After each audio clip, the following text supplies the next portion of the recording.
Yo, what's good, my people? It's your boy, Big Chris, aka the Compton Animator, and I'm here to bring you another WWE Smackdown, NXT, and main event review. So, let's get into these reviews, but before we got some news, things that happened during the week, so let's get into this. So, just tonight, the LA Kings won the Stanley Cup, so big up to my LA Kings. I live in LA, Compton, so big up to those guys. Another banner hanging in the Staples Center. That's what's up. Also, supposedly CM Punk and AJ got married. So I don't know if this is fully true, but I'm hearing on the internet that they got married. So, congrats to them if they got married. And the biggest story of the week was WWE released 11 people today.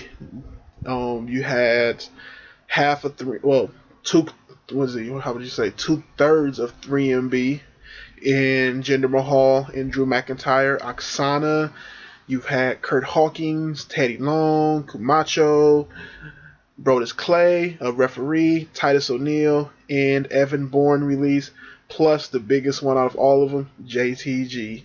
How do I feel about these releases? Tell you the truth, none of these guys were really like a big part of the roster to me. I know that the biggest surprise to me was Jinder Mahal and Drew McIntyre, since they were on 3MB. I feel that them being on 3MB and in these recent months they have started gaining some stride for what they've been doing, but to tell you the truth, I don't really see where they're going with this, and I think that especially Drew McIntyre, he's better than his comedy gimmick, and I think he can do way better than what he's doing, especially with somebody like him going into the indies and just reworking himself. He had the whole thing with his girl beating him up, and that pushed him down even further. He had a great start in WWE, as the chosen person for Vince McMahon. He came in as that. That's no better. You can come in no better than that. And he just kind of not really pushed himself furthermore, and the whole thing with his girl even messed it up even further. Jinder Mahal, I thought he shined here and there as far as, the backstage things, but he never really did it for me in the ring. Oksana, she was cute, but, she has some strong moves, but any diva that's, you got Nikki Bella who's doing strong moves now, so it was nothing really special about her besides just her being a ex lifter and supposedly a Lithuanian. And Kurt Hawkins, like I said, I like the dude, but there's nothing too special about him. Teddy Long's been there for a while, and they said that his contract was going to go up, so yeah, everybody, other persons that just Yoshitatsu. It's just hard. He was getting some cheers on NXT, but they said he was regressing in ring. Evan Bourne kind of fucked himself, suspended twice, then broke his foot. The dude couldn't keep himself in the ring. He was tag team champion, and he basically did his own self in. I think it was just time, and Brodus Clay.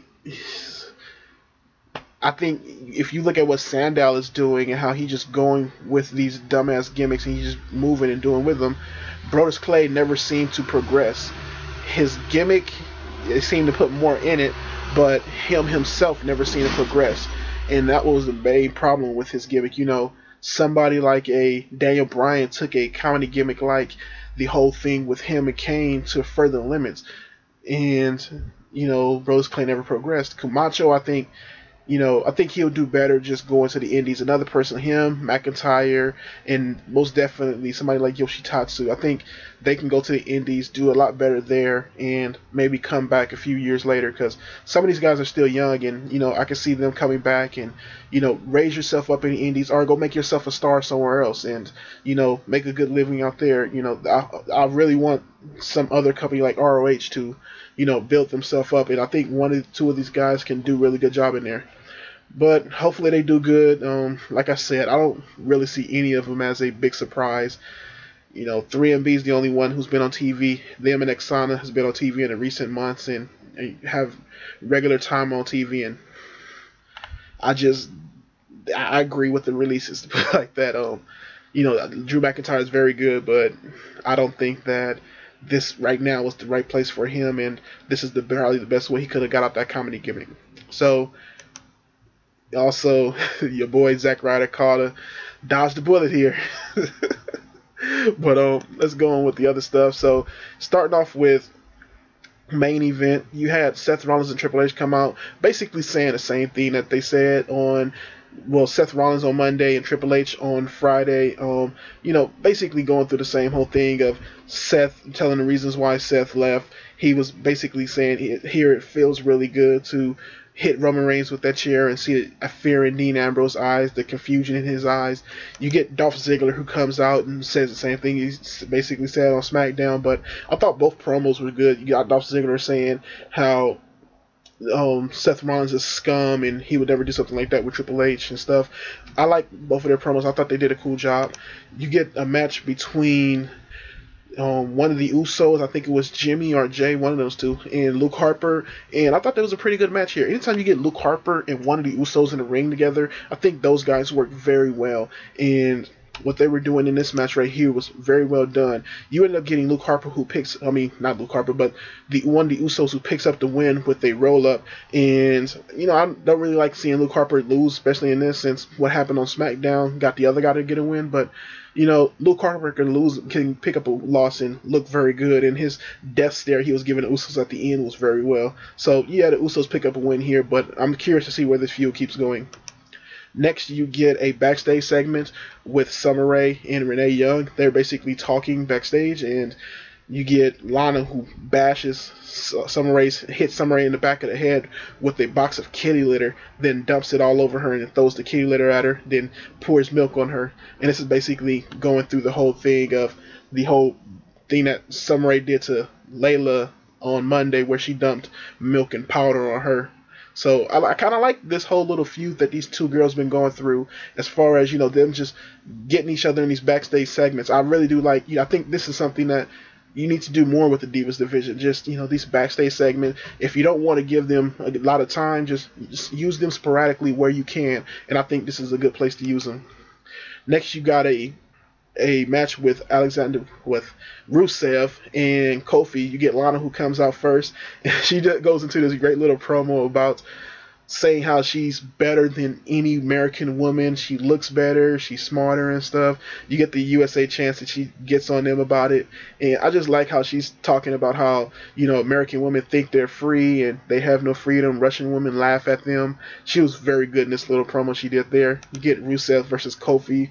I thought this was a pretty chill match. Kofi Kingston and Rusev, have a really good dynamic in the ring. Kofi's speed, Rusev's strength, and Kofi basically just trying not to get caught by Rusev. I really do like that. Rusev still picks up the win anyway. They gave him an okay amount of time here, especially for Rusev to pick up a win. That was a pretty okay match. And next you get your main event. Dolph Ziggler versus Seth Rollins. I thought these two worked very well. Their moves that they were putting off was very well done, and just their back and forth went very well in this match. I thought it was even better than the one they had on SmackDown. The crowd really did get into it, and I think that what both of these guys do in the ring is just shows what the future has coming. I think Dolph Ziggler has been showing, he's still there and he's not giving up. And I think Triple H is the one that actually do like Dolph Ziggler, even though he's getting pushed down, is in this kind of not pushed down, but in a weighted spot right now. I think that, within the next year, Dolph Ziggler is going to get his time to shine. You get Seth Rollins, who ends up picking up the win here with the curve stomp after throwing Ziggler into the turnbuckles, then getting Ziggler with the curve stomp. So I thought this was a pretty chill match right here. So as far as main event goes, I would say it was cool. I would give it a B-. I didn't think anything was, offenses on the show. I thought everything worked, and it did lead in pushing storylines and everything like that. So next you get WWE NXT, and that happened on the 12th of June 2014. Main event happened on the 10th, and you start off with what's the girl's name? Bayley, Paige, and Emma come to the ring, and they're going against the BFF Summer Rae, Charlotte, and Sasha Banks. And these girls put on a pretty chill match here. The match you got basically was, I believe, Emma getting beat up for most of the time. Sasha Banks gets in. You get Bayley gets in, and she starts running roughshod on the girls, and they start going back and forth. some who was it? I think it was Paige does some moves on the outside, but ends up getting thrown out on the outside, and you end up getting Bayley, who gets a roll up because of the other BFF members fighting with each other. And I thought this was a pretty okay match, and it did show a lot of conflict between the BFFs, especially with Summer Rae and Sasha Banks. So, just seeing Charlotte end up getting the pin here and seeing just more of this conflict between the girls is very interesting. I hope to see more going on. Next, and off that, you got Bayley just celebrating with Paige, was another fun thing to watch. I really do like Bayley. I think she's going to be a good babyface going into the future. Next, you get Big Cass versus the Legionnaires. Well, one of the Legionnaires, which was Sylvester Lefort.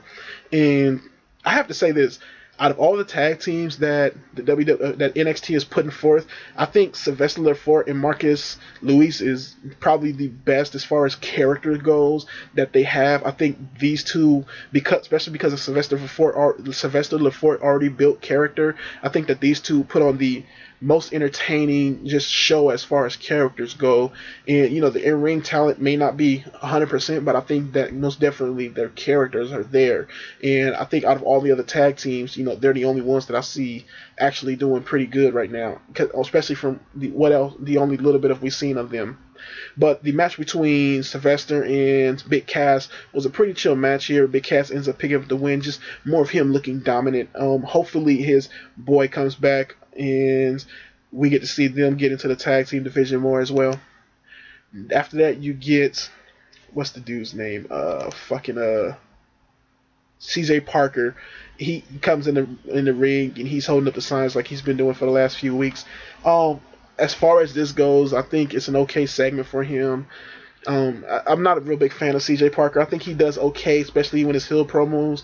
I would love for him to do somewhat more of type of Bo Dallas things, or get more into the CM Punk whole role with the straight edge thing. I don't think he's playing that up enough as far as being a full-on heel with it. He needs to get other people into this thing, and he really needs to look at the whole thing of CM Punk was doing, because straight edge is a good thing, but you could make it as a thing where you just put your ideas on people. He needs to be more of the right to censorship type of thing. He needs to go further with and go over the top with it, which I don't think he's done yet.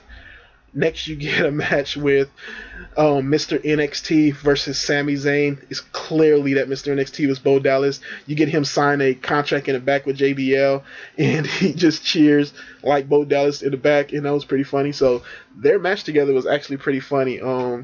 You get Mr. NXT doing Bo Dallas chants and stuff the whole time. The crowd is going, "You can't fool us," and "This is Bo," stuff like that. I really did like this whole dynamic with this match. I thought that was pretty funny. You get Bo Dallas, who ends up getting his mask ripped off during a move, and just the way he looked, like the way Bo Dallas looked in this match, like you just tore off his bra, was just really funny. He ends up eating a kick from Sami Zayn and getting a pin on him. And I thought this was a pretty chill match. After the match, you get Sami Zayn, who calls security, and they come and pull out Bo Dallas, and him just running around the ring and trying not to get pulled out the ring. And then you get to see later on when you go on YouTube that, or I think they showed it on YouTube and they showed it on the show, where they driving him away inside of the little golf cart, and just the hilarity of just him acting crazy and trying not to get pulled out this arena, and they even chase him around the arena on the outside, was just very funny. I thought this was a really good segment right here from Bo Dallas, and one of the better segments that Bo Dallas has done. I think he shines very well on NXT, and even though I don't like seeing guys who go to the main roster come back, I love this right here, and it really played well to this whole idea of him just wanting to still be on the show and not take that loss. So I really did like this here, and hopefully they can transfer this to the main roster. This is a good character right here. He may not be 100% in the ring, but he's good enough in the ring, and he's really great at this character. So I think hopefully they can find the magic with this and translate it to the main roster.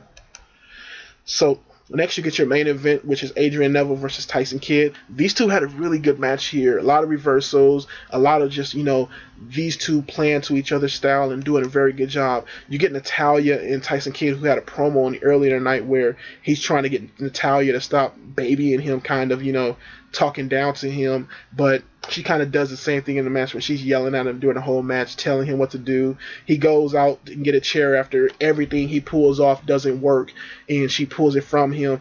Then he ends up getting beat up and hit with the red arrow and picking up the loss.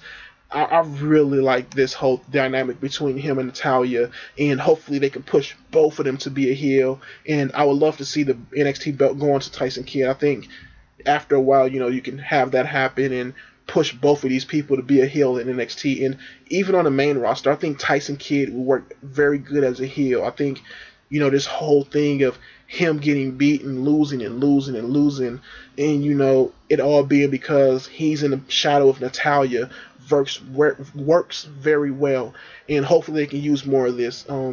I like that what they did here, and hopefully they can push the heel factor and not have him being this kind of tweener babyface. Hopefully, like I said, they can push the more heel factor with him. And that was NXT. Next, you get WWE Smackdown, which happened on June 13th, 2014. And you get the show that kicked off with Dean Ambrose and Roman Reigns in the ring. And they basically cut similar promos that they did on Monday.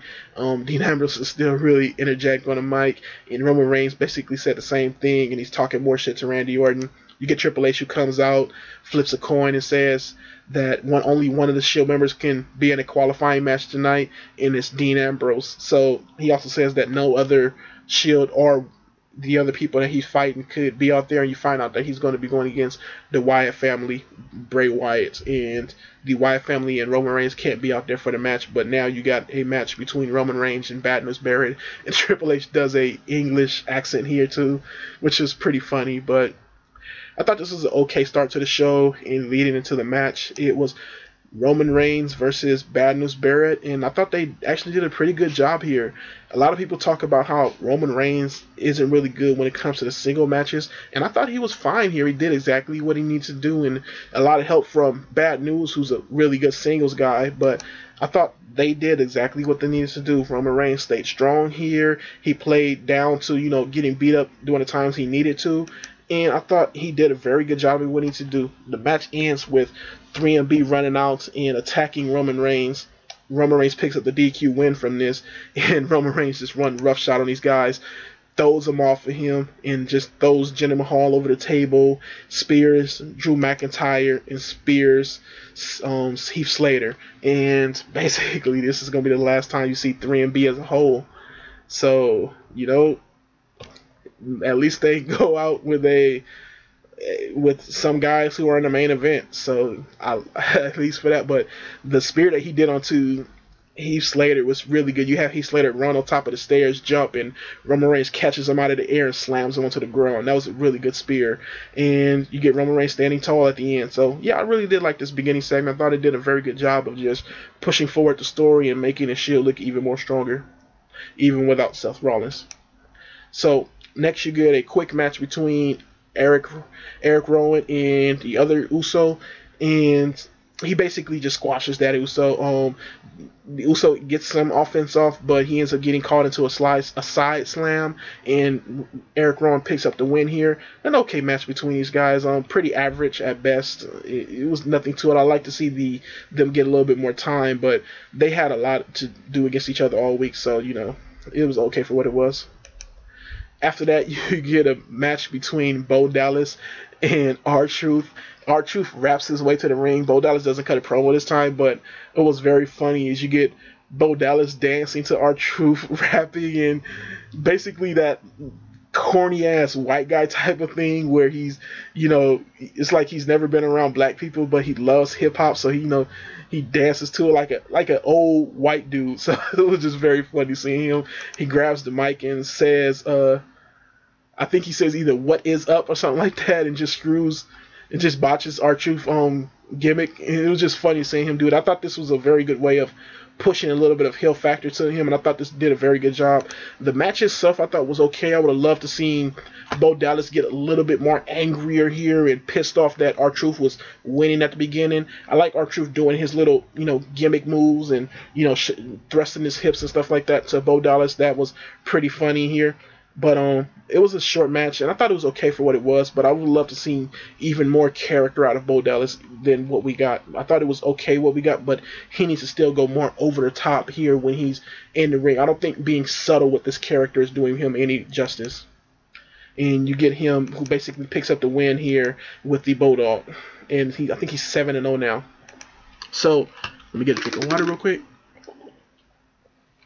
Next, you get Paul Heyman, who comes out with Cesaro, and he's basically translating here for Cesaro. Cesaro speaks in German, Paul Heyman speaks in English, and I really like this dynamic between these two, and how he's just taking Cesaro, who's speaking in German. He's a lot more angrier in German, and Paul Heyman is basically saying what he's saying. I really did like how, they brought this whole dynamic of Sheamus wants to wrestle, we want to fight. Fuck the roll-ups. I take my hand up this time.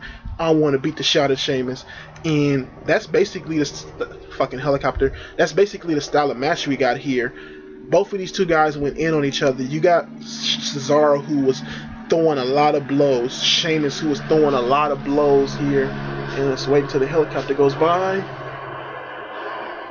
But you got both of these guys was throwing a lot of blows, and it was a very aggressive match between these two, way better than their pay-per-view match was. I thought their pay-per-view match was just them going through the motions. Here you can actually feel there was a story to be told, and just an aggression to be had in this match, and I really did like that. You get the match that goes down with Sheamus, who's starting to get a good ride on Cesaro. Cesaro ends up getting, you get Heyman, who ends up kind of distracting Sheamus, and Sheamus ends up getting thrown into a roll-up, and Cesaro ends up picking up the win.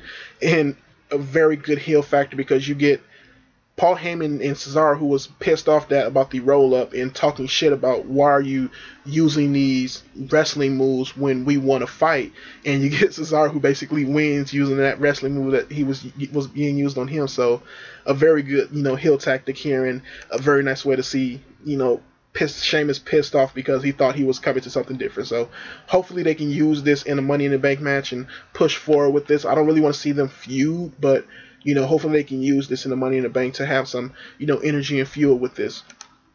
Next, you get a match with Fandango versus Adam Rose. It was a quick match here, nothing too much out of it. There's a rumor going around that Vince isn't too happy about the Adam Rose character, but I hope they give him more time. I think he can be the same thing as Fandango, and I really have no problem with that, especially now that they let go a lot of guys.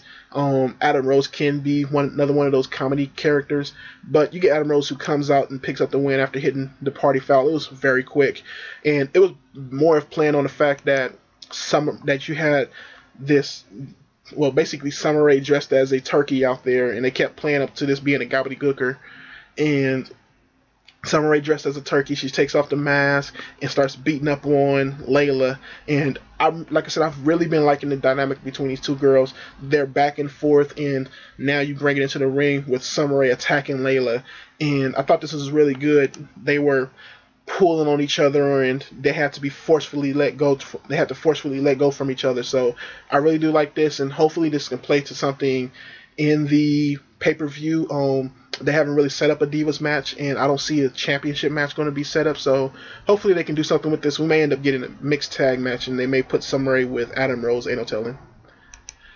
So after that, you get Big E versus Jack Swagger. They're playing up to the whole thing with Jack Swagger, and the whole Real American thing, and him being more aggressive after being slapped up by Zeb Coulter, and also playing up with the whole factor of Big E losing to Rusev. You get Lana, who comes out and starts talking in Russian to everybody. Big E gets distracted, eats a big boot, and Zeb Coulter goes up there and starts talking shit to Lana. And Lana's ass, dude, I can't stop looking at that. But Zeb Coulter goes up there and starts talking to Lana. It distracts Swagger as well, and Big E ends up getting him into the big ending and picking up the win here.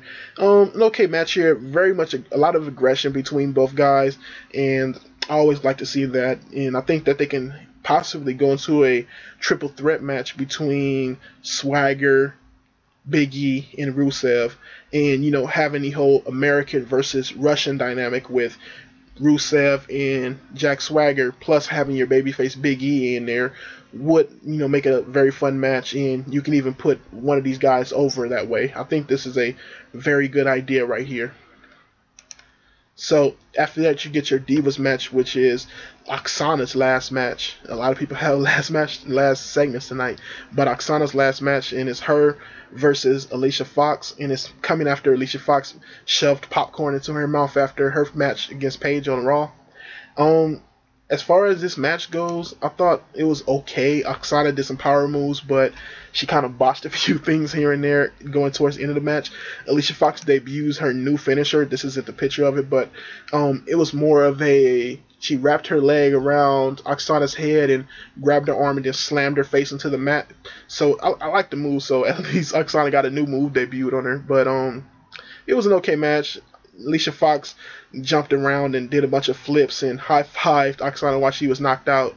Like I said, it was okay for what it was. I'm happy that they're toning down Alicia Fox's, kind of her tantrums and her, just outburst. I think that those things should be played up a lot more on a pay-per-view or something. And, she do have her do these mild outbursts and stuff, so you don't know when she's going to go crazy with it, and then you have her go crazy and do something real crazy at a pay-per-view, which they didn't really have her do on the last pay-per-view, but that's when she should be doing the whole thing of taking people halves or throwing soda on the crowd and something like that. That's when she should be doing that. Last, you had a match with your qualifying match for the title at Money in the Bank with I don't know why I can't say this dude's name. Bray Wyatt versus Dean Ambrose. And these two guys went on and had a really nice match. Their character with each other is just very good, and just their movements, they're erratic. They're Bray Wyatt is very powerful. Dean Ambrose is very quick. There's no telling what he's going to do, and just the way they work is very good. And I thought it was a very well just equalization between both of them. And like I said, their character worked perfect together. You had Dean Ambrose, who was just frantic and just all over the place, and he played up on the fact that his arm may be locked out of his socket. But Bray Wyatt, who's just this demanding character, did a very good job with these two guys.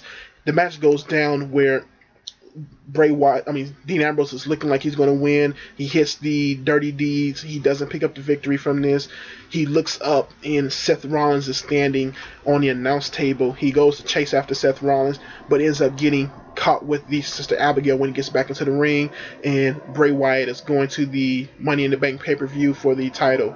So I thought this was another very good match, and these guys worked really well together. I like the way that they played Seth Rollins up here at the end, and for the way that Dean Ambrose to lose, and him not losing just straight up clean over here. So I really did like this, and I really want Bray Wyatt to win the title at the Money in the Bank. I think he's the perfect person, and I think he's the only one that I see as far as being fully ready to win a title. And a title match between him and Bryan would be phenomenal. I think, them moving on to SummerSlam would be very good.